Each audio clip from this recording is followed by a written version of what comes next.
Many economists and historians and policymakers, so-called policy elites, commentators, they comment on the current world order.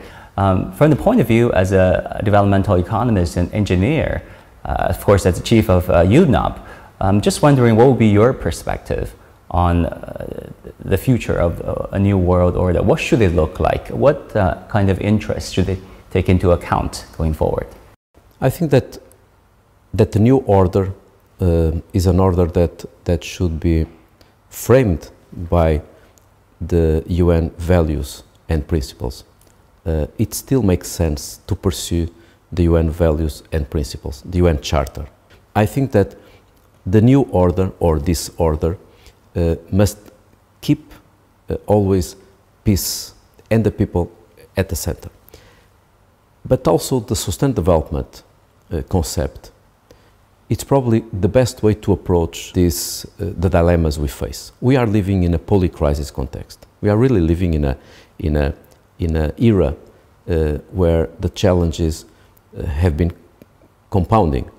That's why some scientists even call it a poly-crisis context. If you take a look of what has happened in the last 5 or 6 years, we see a refugee crisis, we saw a pandemic, we see climate conflicts, trade tensions, and therefore this is one crisis after the other. This is a moment where all governments, all states should provide a response where we will say the here and the now is not good enough. What I mean is the following: a response that is just about today and not thinking about the next generations. Policies that are not good enough to respond not only to the current problems but also to the future problems are not aligned with the needs. But also policies that are just about here and not here and there, I mean policies that are just good enough for a specific country but will not contribute to the global development, obviously will make more difficult to establish sustainable development globally. That's why I think that UN is still a fantastic concept, because the United Nations is the United Nations. It's not the Secretariat of the United Nations.